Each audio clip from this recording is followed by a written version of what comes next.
તો ગાંધીનગરમાં 5મા અખિલ ભારતીય રાજ્યસભાનું સંમેલન છે અને જેમાં અમિત શાહ સંબોધન કરી રહ્યા છે। તો સીધા જઈશું તે તરફ। हिंदी दिवस निमित्ते साथ मंच पर उपस्थित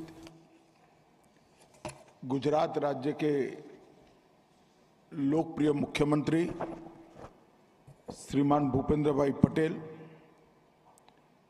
मोदी जी की मंत्रिपरिषद में मेरे साथी श्री अर्जुन राम मेघवाल जी, गृह मंत्रालय में मेरे साथी श्री बंडी संजय कुमार जी, सांसद और राजभाषा समिति के उपाध्यक्ष श्रीमान भर्तृहरि मेहताब जी, अहमदाबाद के सांसद श्री दिनेश मकवाणा जी, गुजरात में शिक्षाविद और भाषाओं के विद्वान के रूप में जिनकी कीर्ति चहुओर सुगंध फैला रही है, ऐसे प्रोफेसर विजय पंड्या जी, सचिव राजभाषा विभाग अंशुली आर्या जी, संयुक्त सचिव राज्य भाषा विभाग मीनाक्षी जौली जी, और आज गुजरात के राजधानी में देश भर से आए हुए सभी हिंदी प्रेमियों का मैं हृदयपूर्वक स्वागत करता हूं।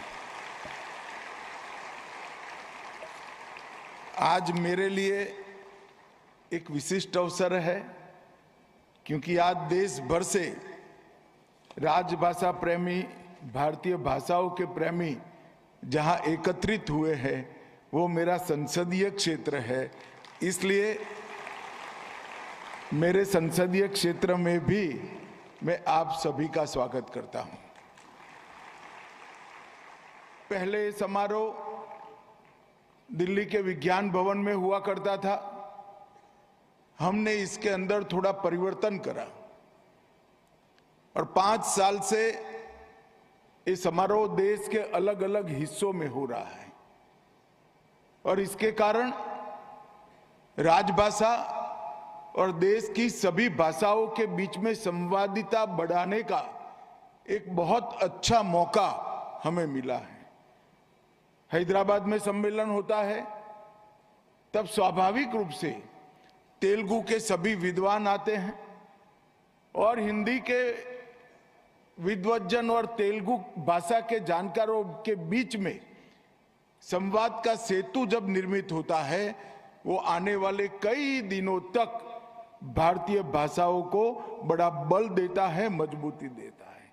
उसी तरह से आज गुजरात में राजभाषा के हिंदी के सभी प्रेमी देश भर से यहाँ आए हैं। मैं हृदय पूर्वक आप सभी का स्वागत करता हूं। मैं एक और मायने में भी कहना चाहूंगा क्योंकि मैं हमेशा कहता हूं कि हिंदी भारतीय भाषाओं की स्पर्धक नहीं है, हिंदी भारतीय भाषाओं की सखी है। हिंदी और भारतीय भाषाओं के बीच में कोई अंतर्द्वंद नहीं है। इस बात का सबसे बड़ा उदाहरण अगर कोई है तो हमारा गुजरात है। आप सभी जानते हैं कि गुजरात हिंदी भाषी राज्य नहीं है, यहां के राज्य की भाषा गुजराती है।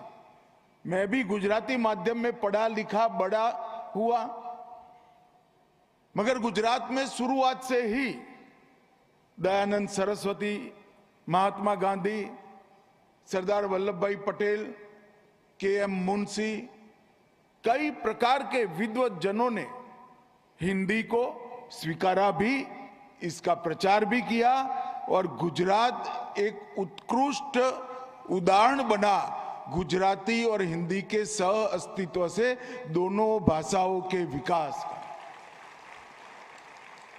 हमारे यहाँ शिक्षा में हिंदी का भी स्थान है, बच्चे हिंदी भी सीखते हैं, बोलते हैं, पढ़ते हैं और इसके कारण देश भर में गुजरात के बच्चों की पहुंच बहुत बड़ी है। और मैं मानता हूं कि महात्मा गांधी, दयानंद सरस्वती, सरदार पटेल, के.एम. मुंशी, उमाशंकर जोशी ऐसे दूरंदेशी नेताओं ने भारतीय भाषाओं को एक दूसरे के साथ संवाद करना और हिंदी को हर राज्य के अंदर बढ़ावा देने का जो आग्रह किया, इसी का परिणाम है कि गुजरात का बच्चा देश भर में कहीं पर भी जाकर सुगमता से व्यापार भी करता है और स्वीकृति भी प्राप्त कर लेता है। मित्रों, आज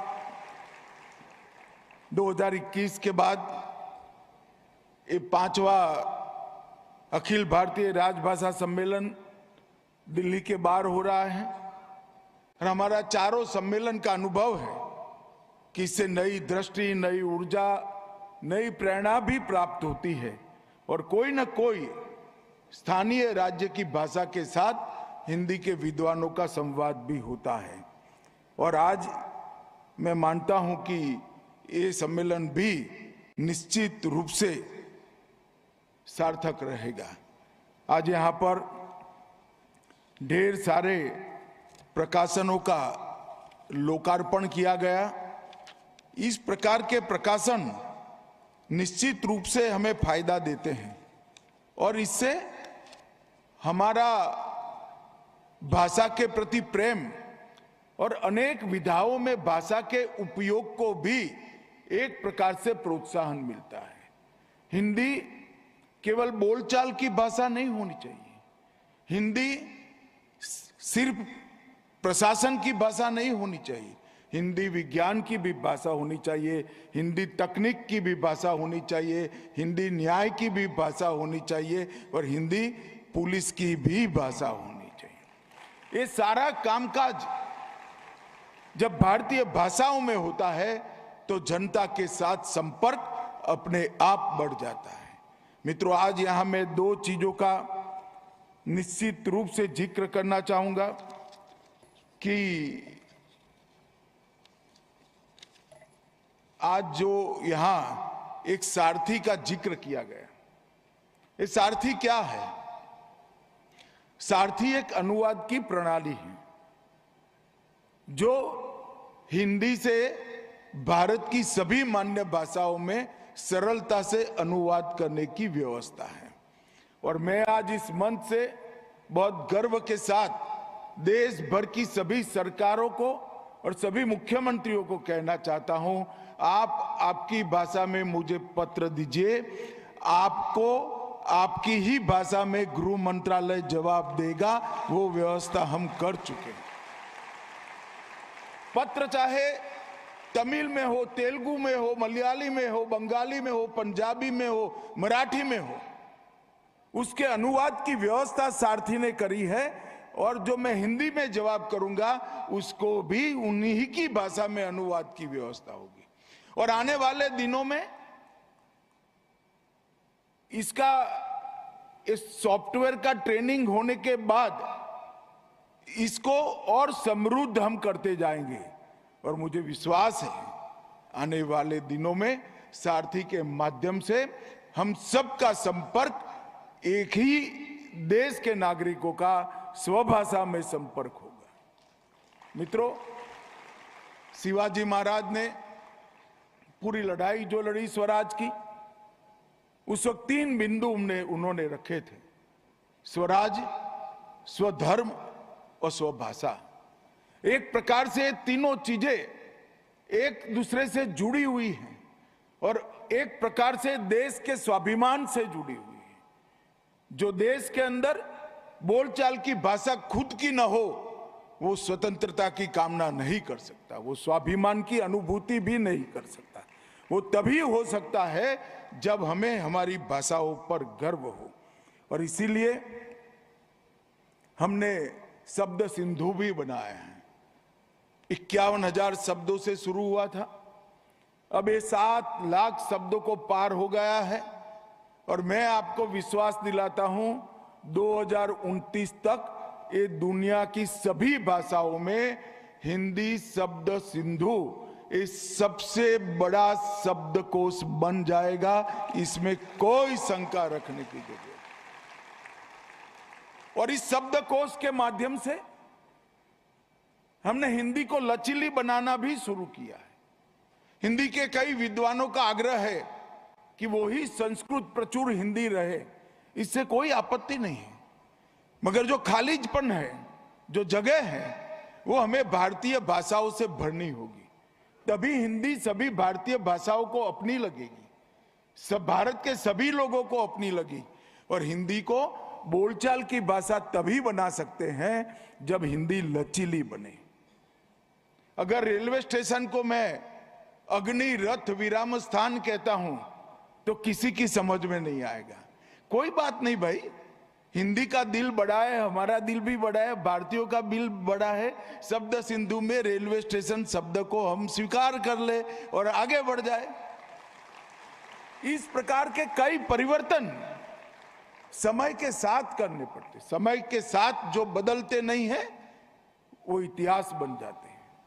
और मैं मानता हूं हमारी भाषा इतिहास नहीं बनेगी, हमारी भाषा इतिहास है ही, वर्तमान भी है और भविष्य भी हमारी भाषाओं का। और इसलिए शब्द सिंधु का ये जो प्रयोग है हमारा, ये शब्द सिंधु का प्रयोग हिंदी को बहु उपयोगी बनाने वाला है, हिंदी को लचीली बनाने वाला है और हिंदी को लोकभोग्य बनाने वाला है।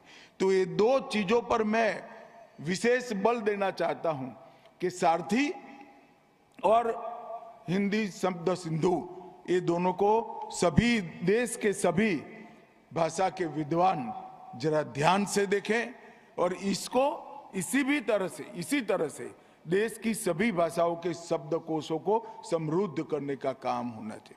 देश में बहुत कम लोगों को मालूम होगा कि महात्मा गांधी गुजरात राज्य साहित्य परिषद के अध्यक्ष रहे और उन्होंने गुजराती शब्दकोश की रचना में भी बड़ा योगदान दिया था, क्योंकि वो जानते थे जब तक अपनी भाषा मजबूत नहीं होती कोई समाज उठकर उन्नत मस्तक के साथ विश्व के सामने खड़ा नहीं रह सकता।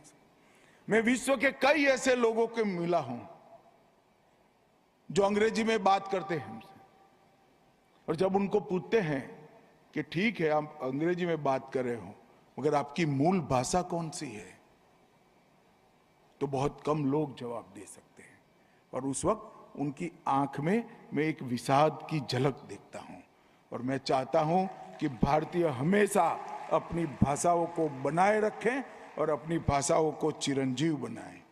आज यहां पर एक बहुत अच्छा AI संचालित चश्मा दृष्टिबाधित भाइयों बहनों को दिया गया। मोदी जी ने दिव्यांगजनों के लिए बहुत किया है और मैं मानता हूं दिव्यांग नाम देना ही अपने आप में हर दिव्यांग का सम्मान है। ईश्वर में हम जितनी ही ताकत हमारे दिव्यांग भाइयों बहनों को दी है और वो ताकत को पूरा दोहन करने के लिए उनको विज्ञान और तकनीक का सहारा देना चाहिए। ये AI संचालित चश्मा उनको बहुत मददरूप होगा। और आज मैंने राजभाषा सम्मेलन में इसकी अनुमति इसलिए दी है क्योंकि ये चश्मे की विशेषता है कि वो चश्मा पूर्ण दृष्टिबाधित होने के बावजूद किसी भी कागज के सामने आएगा, दृष्टिबाधित भाई उसको पढ़ सकेंगे और उनके कान में अपनी मातृभाषा में इसका पठन होगा। ये बहुत बड़ी बात है, बहुत बड़ी बात है। आज बहुत सारी क्षितिज हमारे देश भर के दृष्टिबाधित दिव्यांग भाइयों बहनों के लिए खुलने वाली है। ये बहुभाषी पठन कराएगा, लीडार तकनीक से बाधाओं की दूरी को नापने में मदद करेगा, परिचित चेहरों का पहचान कराएगा, वॉइस असिस्टेंट सिस्टम से करेंसी पहचानने में, और ये चश्मा उनकी व्यक्तिगत सहायक के रूप में काम करेगा। इससे मुद्रा भी पहचान पाएंगे और एक प्रकार से इनबिल्ट ओपन ईयर स्पीकर्स की सिस्टम से इसको बनाया गया है। मैं आज जिन 5 दृष्टिबाधित भाइयों बहनों को ये नई दृष्टि आज मिली है, मैं उनको बहुत बहुत बधाई और शुभकामनाएं देना चाहता हूं।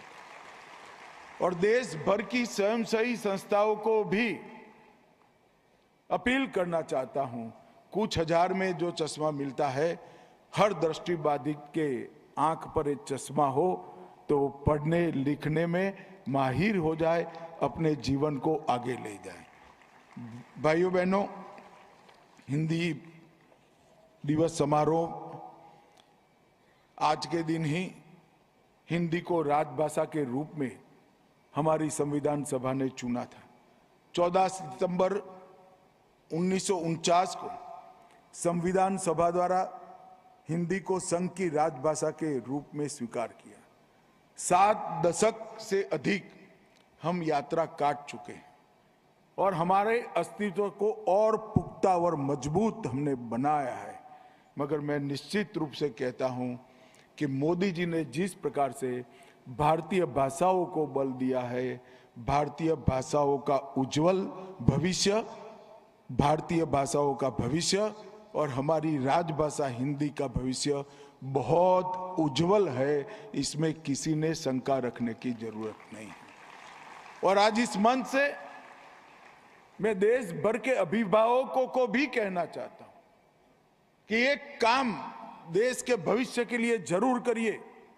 आपके बच्चों के साथ आप मातृभाषा में बात करिए। आपके बच्चों को मातृभाषा बोलते हुए सिखाइए, पढ़ते हुए सिखाइए, और ये देश को तो मजबूती देगा ही, आपके बच्चे के भविष्य के लिए भी ये बहुत जरूरी है। क्योंकि ढेर सारे शिक्षाविद, ढेर सारे मनोवैज्ञानिकों ने ये सिद्ध कर दिया है कि बच्चा अपनी मातृभाषा में सोचता है। अगर उसकी सोचने की प्रक्रिया मातृभाषा में है तो उसकी सोचने की प्रक्रिया में ही, सोचने की भाषा में ही उसका मन विश्लेषण करेगा, इसके तर्क अपनी ही भाषा में गढ़े जाएंगे, उसका अनुमान अपनी ही भाषा में पुख्त होगा और उसके निर्णय लेने की क्षमता भी अपनी भाषा में ही पुख्त होगी। जैसे ही बच्चे पर आप मातृभाषा के अलावे अन्य भाषा थोप देते हो, इसकी 25 से 30% कैपेसिटी इसके मन की उसका अनुवाद करने में चली जाएगी।